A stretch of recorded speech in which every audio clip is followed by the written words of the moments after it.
오늘은 뭐 좀 우울한 소식이지만 칠곡 글쎄 데모 말이요. 사건 문제부터 좀 이야기를 나눠봤으면 예. 합니다. 내용은 뭐 다 아실 테고요. 예, 예. 도대체 이런 사건이 벌어진 거 일단 어떻게 좀 보세요. 예. 글쎄요, 제가 볼 때는요, 지금 사실은 부모 자격이 없는 사람들이 일부 있다라는 사실이고, 그거는 우리 사회뿐만이 아니고 외국도 마찬가지거든요. 근데 그렇죠. 제가 뭐 자꾸 외국 사례 들어서 좀 죄송합니다만, 저는 이제 독일에서 유학을 했습니다. 아, 그래서 예. 이제 독일에서 한 10년간을 제가 독일에서 학위할 때까지 10년간을 살았는데, 독일 같은 경우에는 실제로 유치원이나 이런 데서 아이들이 그린 그림이 한 가지 예지만 뭐 검은색으로 막 칠했다거나 예를 들자면 뭔가 이상하다고 생각하면 부모가 직권으로 이 소치알 암투라고 얘기하는 사회 뭐라 그래야 되나 우리나라식으로 얘기하면 그 학교의 사회 보장하는 교사가? 거기 이제 그 신고를 하면 네.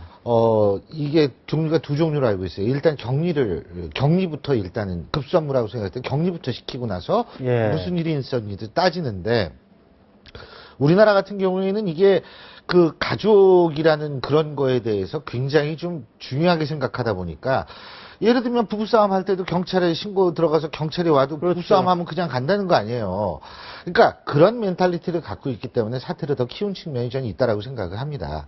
단지 제가 굉장히 걱정이 되는 부분이라는 것은 지금 20년형을 부모는 20년형 받았죠. 남편은 7년형 받았죠. 그렇죠. 제가 볼 때는 이 두 사람이 전부 사이코패스적인 그 기질이 좀 있다고 봅니다. 예. 뭐 제가 법의학자라든지 이 어떤 범죄 심리를 전공한 사람은 아닙니다만 예를 들면은 그런 거 있죠. 이 아이가 죽어가는 아이를 동영상으로 찍어서 그 언니한테 보여주는 그런 게 있더라고요. 어디에. 그러니까요. 예. 제가 좀 전에 오프닝에서도 좀 말씀을 드렸죠. 예. 이거는 전형적인 사이코패스의 저는 정신질환적이 좀 있는 게 사이코패스는 반드시 정신질환은 아닙니다. 정신질환은 아닌데 사이코패스는 우리가 사이코패스 하면은 뭐 무조건적으로 전부 연쇄살인마라고 생각하는데 화이트 칼라 사이코패스라는 개념도 있거든요. 근데 일반적으로 미국에서 통계를 낸 걸 보면 사이코패스는 100명 중에 2명 정도가 사이코패스인데 이 사람들이 전부 연쇄살인마가 되는 건 아니에요. 단지 자기만의 감정에 충실해가지고 다른 사람을 전혀 배려하지 않는 이런 사람을 사이코패스라고 우리가 정의하는데 제가 볼 때 이 사람이 전형적인 사이코패스고 더군다나 이 사람은 실제로 폭력에 입각한 사이코패스적 증상을 하기 때문에 7년형을 때렸다가는 나중에 우리 사회가 이 사람 때문에 7년 후에 치러야 될 비용은 전 더 커질 수 있다는 그런 생각을 갖습니다. 지금 그 부모의 이제 친부와 계모의 어떤 사이코패스적인 측면을 말씀을 하셨는데 약간 사회 시스템적인 측면도 있지 않겠습니까? 처음에 말씀하셨지만 이번 같은 경우는 이제 처음에 그 언니가 도와달라고 얘기도 했었고 또 작은 아이 8살짜리 아이가 죽었을 때 경찰이 초동 수사도 했었고 검찰이 이걸 또 기소도 했었고 이게 이런 우리 사회의 시스템이라는 게 있는데 맞습니다. 이런 것들이 하나도 작동하지 않은 게 아니냐. 일단은 기관이 몇 번 찾아갔다고는 하죠. 기관이 몇 번 찾아갔는데 예를 들면 그 계모라는 사람이 나 지금 나가 있다라든지 이런 식으로 자꾸 접촉을 피했는데 그거를 물고 늘어가지 못했다라는 그런 측면이 저는 일단 있다고 보고요. 그리고 사실은 경찰이 그 수사를 하는 과정에 있어서 예를 들면 아이의 상처를 보거나 이랬을 때 계모의 말이나 부모의 말을 100% 믿을 수 있는 상황이 아님에도 불구하고 그렇게 했다라는 사실 자체는 사실 저는 경찰도 문제라고 생각하고요. 그리고 검찰도 말해요. 이것을 지금 20년형으로 했는데 법조계에서는 미필적 고의한 살인이다라는 얘기가 많습니다. 그리고 저는 이것이 그냥 살인이 아니라 소위 말하는 존속살인이라고 저는 생각을 합니다. 그렇게 되면 형량이 더 무거워질 수밖에 없거든요. 그렇기 때문에 저는 종합적인 시스템이 좀 이런데 제가 좀 상식적으로 이해가 안 되는 게 울산인가요? 거기서 계모해서 소송 가겠다는 8살짜리 딸을 계모가 죽인 사건이 있잖아요. 그건 살인죄로 기소를 했어요, 검찰이. 그건 살인죄로 했죠. 근데 이건 살인죄가 아니거든요. 둘의 차이가 뭔지 아세요?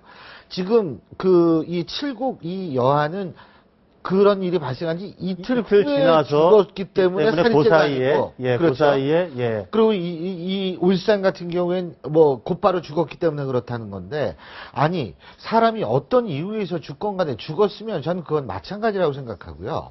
그 고통을 받고 그럼요. 그것뿐만이 이틀 동안 아니고 고통이 더 많았을 그렇죠. 수 있는 거고요. 그것뿐만이 아니고 제 상식으로 생각했을 때에는 예. 정말 이쪽이 더 질이, 물론 양쪽 질이 다 안 좋은데 못지않다라고 보는 상황에서 어떻게 이렇게 선별적인 법적이 되는지 저는 그런 부분은 사실상 이해를 할 수가 없어요. 이틀 후에 죽었으니까 살인이 아니고 곧바로 지금 살인이 되나? 그러니까 언니한테 이런 허위 자백을 강요한 죄는 없습니까? 그것도 사실 문제죠. 네. 제가 볼 때는 그것도 문제고, 그래서 저는 사실 이번 기회에 말이에요, 우리 사회 전반적으로 이 가족 문제에 대해서도 좀 엄밀하게 이 잣대를 들이대고 조사를 할 수 있는 좀 분위기를 만들었으면 좋겠어요. 이게 예를 들면 계모나 아버지의 말 듣고서 그냥 가거나 이런 일이 발생하지 않게끔 팩트, 증거를 중심으로 수사를 해야지. 네. 친족의 얘기 듣고, 사실은 친부모에 의한 학대도 좀 굉장히 많다고 들었습니다. 지금 아동학대 신고 건수 예. 미디어 거래 뭐 1만 건이 좀 넘는다고 만 지금 건이 예, 넘는데 예, 예. 이 친부모에 의한 아동학대도 좀 굉장히 많다고 들었기 때문에 실제적으로 그 어린이 보호 차원에서 제가 볼 때에는 이 눈에 보이는 것을 기준으로 해야지, 부모가 괜찮다라는 얘기를 듣고 이런 식의 접근은 앞으로 절대로 하면은 안 될 거라고 생각을 합니다. 예. 그런데 이제 어린 아이들이 사실은 뭐 아동센터가 뭐 적다, 뭐 우리 아동센터가 전국에 뭐 50곳밖에 안 된다고 그러더라고요. 그래서 뭐 인원수로 치면 한 곳당 20만 명을 관할하니까 지금 뭐 이런 시스템에 문제도 있다, 이런 지적도 나오는데, 사실은 제가 볼 때는 그 아동센터를 늘려야 되는 부분도 필요하지만 아까 말씀하신 대로 뭐 주위 이웃이라든지 학교에 갔을 때 어떤 학교 교사라든지 선생님이라든지 이런 분들이 주위에서 보고 이상이 있다, 그러면 바로 신고를 할 수 있는 그런 시스템이 구축되지 않으면 사실은 옆집에서 뭐가 일어나면 사실 관심 안 갖잖아요, 우리가 일반적으로. 그렇죠. 괜히 남의 집 일에 끼어들고 욕 먹어야 되니까. 이거를 좀 어떤 그런 사회적인 문화 분위기를 좀 바꿔야 되는 거 아닌가. 그렇고요. 예. 사실은 이상 징후가 보이면 외국처럼 일단 즉각적인 격리를 한 이후에 진상 파악하는 것이 가장 시급하다고 봅니다. 예. 애는 그대로 놔둔 상태에서 맨날 찾아가지고 뭐 집에 없다는 둥 그래가지고 돌아오면은 그 애는 계속 학대를 받을 수밖에 없는 거거든요. 오히려 더 큰 보복을 받을 수도 있는 거거든요. 그러니까 일단 어떤 이유에서든 격리를 시켜야 하는데, 우리나라에서는 그게 또 정서상으로 힘들다라는 건 충분히 압니다만, 예. 그거 지금 정서상으로 얘기할 때가 아니라고 생각합니다. 그렇기 때문에 일단은 격리시키는 그러한 것들이 저는 가장 시급하고, 두 번째는 뭐냐면 아까 선생님이 신고하고 이런 저건데요. 선생님들이 이게 꺼려하는 부분이 있다는 거예요. 그러니까 뭐냐면 이게 신고를 하지 않습니까? 신고를 해가지고 만일 어떻게 되면은 그 이상한 부모들이 학교에 와가지고 선생님을 막 머리끄댕이를 잡거나 폭력을 행사하거나 이런 일이 벌어질 수 있기 때문에 그렇다는 거예요. 그러니까 실제적으로 우리도 조금 지금 사실은 뭐 학교 폭력 추방이라고 그러는데 선생님에 대한 폭력이 오히려 역설적으로 늘어나는 그런 현상도 분명히 존재하는 건 사실이기 때문에 실제로 그런 것을 신고를 한 사람들에 대한 추가적인 보호 조치도 전 반드시 있어야 된다고 봅니다. 그러한 보복이라든지 이런 것이 두려워서 신고하지 못하는 선생님들도 있는데 그러한 것들을 보호하는 보호 조치도 전 반드시 함께 가야 되는 것 아닌가라는 생각이 듭니다. 말로만 어린이는 미래의 보배라고 얘기하면 뭐합니까?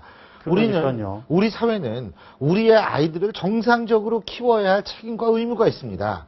그 책임과 의무를 우리가 사실은 방기한 것이나 마찬가지거든요.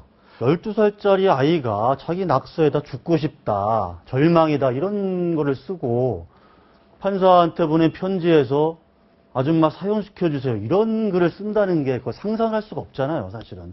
아이들의 그 정서나 감정이 얼마나 지금 피폐화된 걸까, 이런 눈물이 날 정도로 안타까운데. 제가 한 가지만 더 말씀드리자면 그 언니 말이에요. 제가 볼 때는 심리 치료를 국가적 차원에서 그걸 장기간 동안 받아야지만 전 될 거라고 봅니다. 그 아이가 정서적으로 받은 학대라는 거는 사실 죽은 아동보다도 아동만큼 못지않게 큰 거라고 저는 생각을 하거든요. 그렇기 때문에 그 마음의 상처를 사실은 치유해 줘야 된다라고 보기 때문에 일단은 저는 단계적으로 하는 것이 글쎄요, 20년형, 7년형이라는 말도 안 되는 상식에서 벗어나는 일부터 바로 잡아야 되는 것은 물론이고요. 우리나라도 사실은 뭐 사형 얘기들을 많이 하는데 사형은 우리가 좀 생각을 해봐야 되지만 감형 없는 무기징역 같은 거 있지 않습니까? 예. 그러한 것들을 시급히 좀 도입할 필요는 있지 않을까라는 생각이 듭니다.